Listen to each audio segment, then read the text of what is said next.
नमस्कार,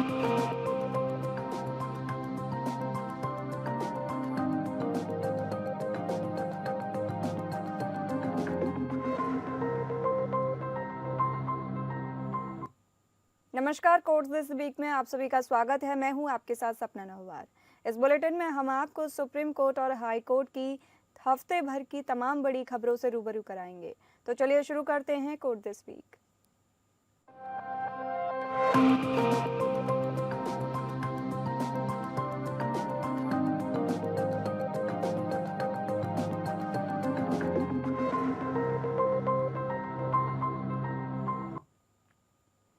digital arrest को लेकर सुप्रीम कोर्ट द्वारा लिए गए स्वतः संज्ञान के मामले पर सुनवाई हुई। सुप्रीम कोर्ट ने डिजिटल अरेस्ट के मामले को सुप्रीम कोर्ट ने सीबीआई को सौंपने के संकेत दिए हैं। जस्टिस सूर्यकांत की अध्यक्षता वाली बेंच ने मामले में सीबीआई से बताने को कहा है कि क्या उसके पास इससे निपटने के लिए पर्याप्त तकनीकी विशेषज्ञता है। कोर्ट ने सभी राज्य सरकारों से इस मामले पर जवाब मांगा कि क्या पूरे देश में दर्ज मामलों को सीबीआई को सौंपा जा सकता है। कोर्ट ने कहा चूंकि यह एक अखिल भारतीय समस्या है, इसलिए एक ही एजेंसी सभी मामलों की जांच कर सकती है। साथ ही यह भी कहा कि डिजिटल अरेस्ट के सभी मामलों में एक समान जांच होनी चाहिए। कोर्ट ने कहा कि सीबीआई को राज्य पुलिस और यहां तक कि इंटरपोल के साथ मिलकर काम करना पड़ सकता है और मुख्य रूप से सूचना और खुफिया जानकारी साझा करनी होगी। वहीं एसजी से कहा कि वह अदालत को सूचित करे कि क्या सीबीआई के पास ऐसे मामलों को संभालने के लिए सभी बुनियादी ढांचे, संसाधन और तकनीकी विशेषज्ञता है।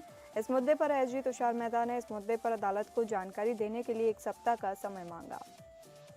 फिलहाल सुप्रीम कोर्ट इस मामले पर 3 नवंबर को अगली सुनवाई करेगा।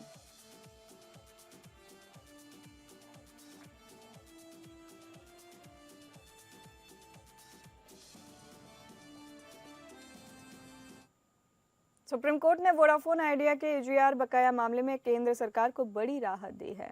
कोर्ट ने केंद्र सरकार को वोडाफोन आइडिया के 2016-17 की अवधि के 5,606 करोड़ के एजीआर बकाया पर पुनर्विचार करने और उसका समाधान करने की अनुमति दी है। मुख्य बातें: केंद्र सरकार ने वोडाफोन आइडिया में 49 इक्विटी निवेश किया है और वोडाफोन आइडिया की सेवाओं का उपयोग करने वाले 20 करोड़ ग्राहक हैं। वोडाफोन आइडिया ने दूरसंचार विभाग द्वारा 2016-17 की अवधि के एजीआर बकाया के लिए अतिरिक्त मांग को चुनौती दी थी।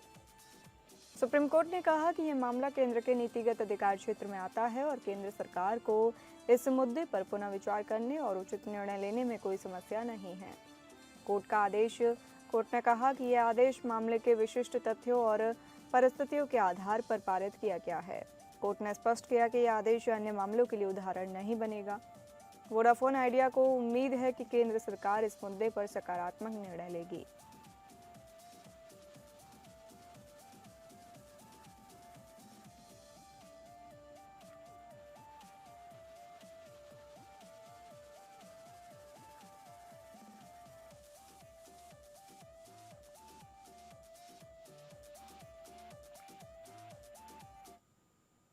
सुप्रीम कोर्ट ने मौखिक रूप से कहा कि वह झारखंड राज्य में प्रस्तावित सारंडा वनों में किसी भी खनन गतिविधि की अनुमति नहीं देगा जिन्हें वन्यजीव अभयारण्य घोषित किया जाना है।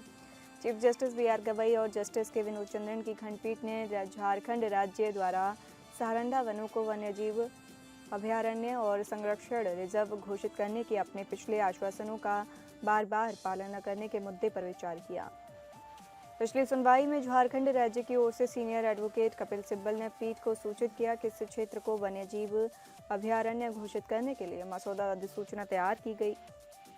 हालांकि उन्होंने इस बात पर जोर दिया कि इस क्षेत्र में लगभग 6 एकड़ जमीन पर ग्रामीणों का कब्जा है। उन्होंने न्यायालय से ग्रामीणों के कब्जे वाले क्षेत्र को इससे मुक्त रखने के लिए अधिसूचना जारी करने की अनुमति देने का आग्रह किया। मामले में एमिक्स क्यूरी की भूमिका निभा रहे सीनियर एडवोकेट के परमेश्वर ने छूट प्राप्त क्षेत्र के अंतर्गत आने वाले खनन क्षेत्रों के बारे में राज्य सरकार द्वारा जानकारी न देने पर चिंता जताई। उन्होंने सीईसी से पूरे क्षेत्र का मूल्यांकन करने और उसके बाद ही अधिसूचना जारी करने की मांग की। सुनवाई के दौरान solicitor general Tushar Mehta steel authority of India limited की ओर से पेश हुए और उन्होंने दलील दी कि सेल को कुछ खदानें आवंटित तो हैं, लेकिन अभी तक चालू नहीं हुई हैं। उन्होंने कोर्ट से उन खदानों को छूट देने का आग्रह किया जो इस क्षेत्र में चालू नहीं हैं। हालांकि चीफ जस्टिस ने बीच में ही हस्तक्षेप करते हुए कहा, नहीं, हम उन 126 कंपार्टमेंट्स के भीतर किसी भी प्रकार की खनन गतिविधि की अनुमति नहीं देंगे। एसजी ने जोर देकर कहा कि सेल के पास 30 साल की अवधि के लिए खनन पट्टे हैं, जिस पर चीफ जस्टिस ने कहा, आप कुछ भी कर सकते हैं। भारत संघ और अन्य खनन एजेंटों के लिए कानून अलग अलग नहीं हो सकते। सुनवाई के दौरान परमेश्वर ने राज्य सरकार द्वारा दायर प्रति हलफनामे का हवाला दिया, जिसमें जंगल के भीतर 126 खनन कंपार्टमेंट्स के अस्तित्व का उल्लेख है। प्रति हलफनामे में स्पष्ट किया गया कि कोई भी सहायक खनन गतिविधियां नहीं हो रही हैं। उन्होंने जोर देकर कहा कि खनन के 5 से 6 कंपार्टमेंट्स वन क्षेत्र में आते हैं। एक बार आरक्षित वन क्षेत्र घोषित हो जाने के बाद इसके भीतर किसी भी खनन गतिविधि की अनुमति नहीं दी जा सकती। उन्होंने ये भी कहा कि राज्य का एकमात्र उद्देश्य क्षेत्र के खनिकों के हितों की रक्षा करना है। एक हस्तक्षेपकर्ता की ओर से पेश हुए अन्य वकील ने इस बात पर जोर दिया कि जंगलों के आसपास खनन गतिविधियों के कारण जंगल के पास की कोयना नदी और उसकी सहायक नदियां खनन क्षेत्रों से आने वाले जहरीले नारंगी पानी से भर जाती हैं। अदालत ने जंगल में रहने वाले अनुसूचित जनजातियों के वकील द्वारा प्रस्तुत संक्षिप्त प्रस्तुतियां भी सुनी। इससे पहले न्यायालय ने कहा था कि यदि इस मुद्दे पर पिछले आदेशों का अनुपालन अगली सुनवाई की तारीख से पहले नहीं किया जाता है तो राज्य के मुख्य सचिव को कारण बताना होगा कि उनके खिलाफ अवमानना का मुकदमा क्यों न चलाया जाए। खंडपीठ अब इस मामले की सुनवाई अगले सप्ताह करेगी।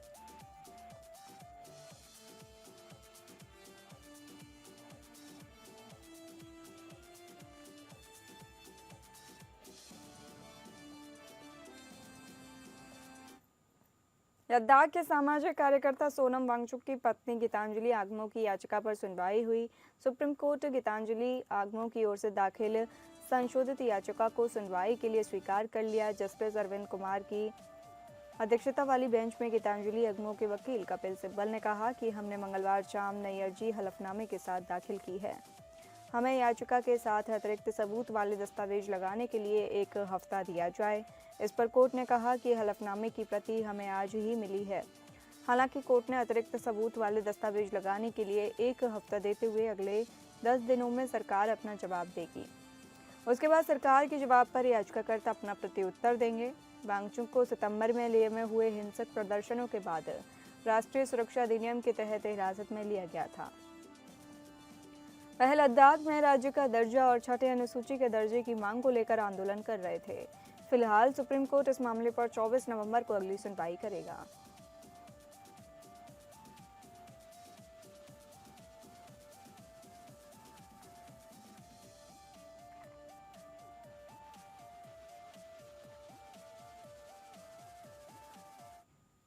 सुप्रीम कोर्ट ने जांच एजेंसियों को निर्देश दिया है कि वे आपराधिक मामलों में अभियुक्तों को दी गई कानूनी सलाह के आधार पर वकीलों को मनमाने ढंग से समन जारी न करें। कोर्ट ने कहा कि वकीलों को भारतीय साक्ष्य अधिनियम की धारा 132 के तहत विशेषाधिकार प्राप्त है, जिसके तहत वे अपने मुवक्किलों के साथ निजी तौर पर किए गए संचार का खुलासा नहीं कर सकते हैं।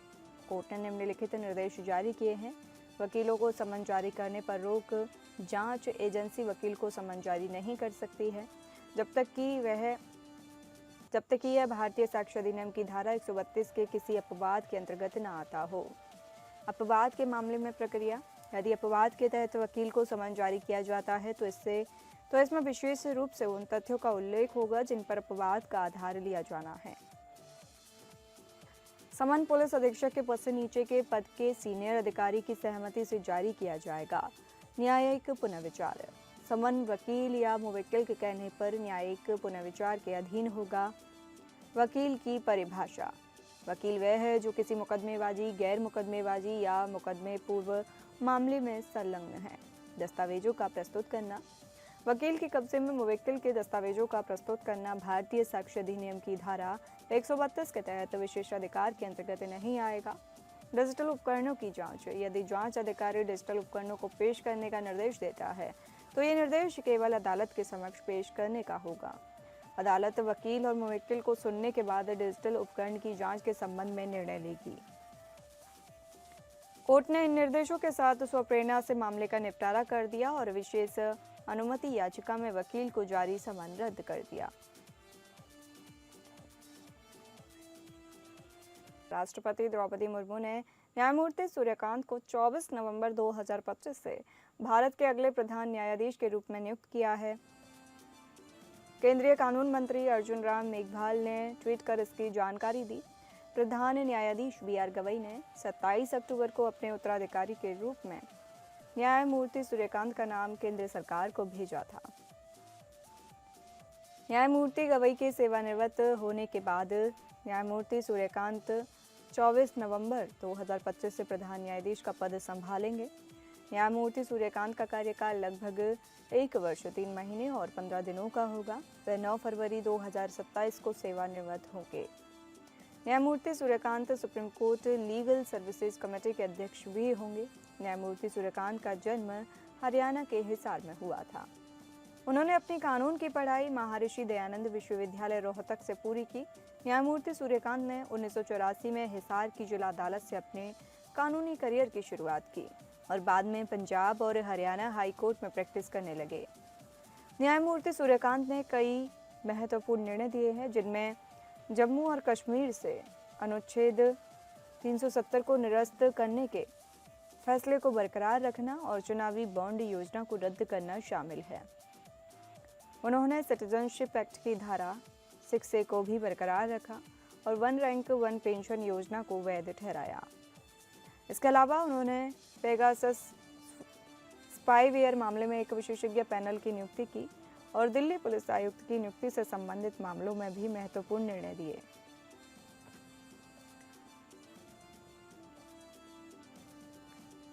राष्ट्रपति द्रौपदी मुर्मू ने न्यायमूर्ति सूर्यकांत को 24 नवंबर 2025 से भारत के अगले प्रधान न्यायाधीश के रूप में नियुक्त किया है। केंद्रीय कानून मंत्री अर्जुन राम मेघवाल ने ट्वीट कर इसकी जानकारी दी। प्रधान न्यायाधीश बी.आर. गवई ने 27 अक्टूबर को अपने उत्तराधिकारी के रूप में न्यायमूर्ति सूर्यकांत का नाम केंद्र सरकार को भेजा था।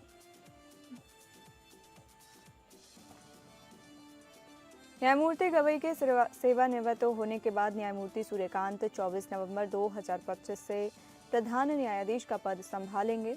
न्यायमूर्ति सूर्यकांत का कार्यकाल लगभग 1 वर्ष 3 महीने और 15 दिनों का होगा। वे 9 फरवरी 2027 को सेवानिवृत्त होंगे। न्यायमूर्ति Suryakant supreme court legal services committee के अध्यक्ष भी होंगे। न्यायमूर्ति सूर्यकांत का जन्म हरियाणा के हिसार में हुआ था। उन्होंने अपनी कानून की पढ़ाई महर्षि दयानंद विश्वविद्यालय रोहतक से पूरी की। न्यायमूर्ति सूर्यकांत ने 1984 में हिसार की जिला अदालत से अपने कानूनी करियर की शुरुआत की और बाद में पंजाब और हरियाणा हाई कोर्ट में प्रैक्टिस करने लगे। न्यायमूर्ति सूर्यकांत ने कई महत्वपूर्ण निर्णय दिए हैं, जिनमें जम्मू और कश्मीर से अनुच्छेद 370 को निरस्त करने के फैसले को बरकरार रखना और चुनावी बॉन्ड योजना को रद्द करना शामिल है। उन्होंने सिटीजनशिप एक्ट की धारा 6A को भी बरकरार रखा और वन रैंक वन पेंशन योजना को वैध ठहराया। इसके अलावा उन्होंने पेगासस स्पाईवेयर मामले में एक विशेषज्ञ पैनल की नियुक्ति की और दिल्ली पुलिस आयुक्त की नियुक्ति से संबंधित मामलों में भी महत्वपूर्ण निर्णय दिए। –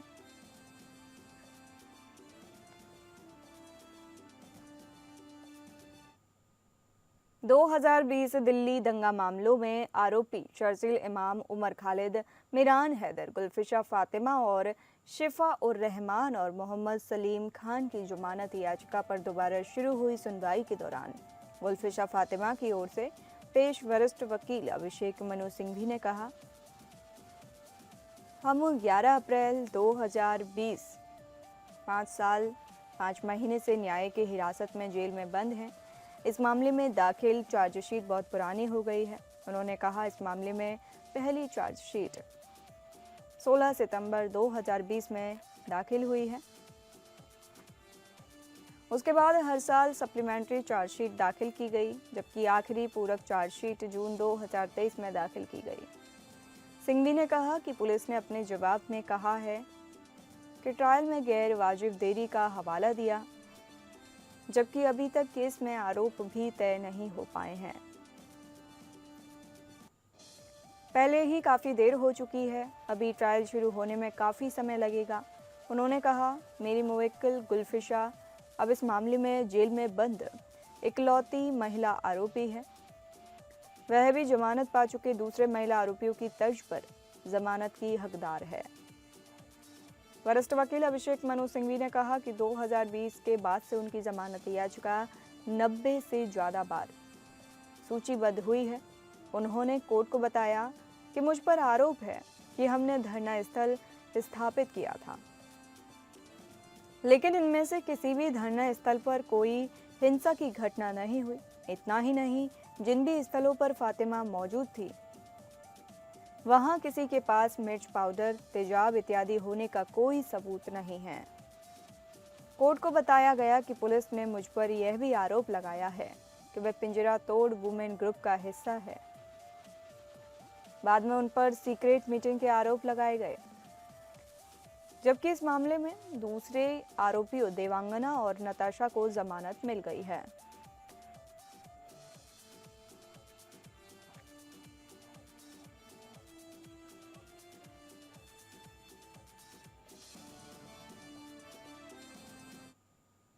फिलहाल इस बुलेटिन में इतना ही। नमस्कार।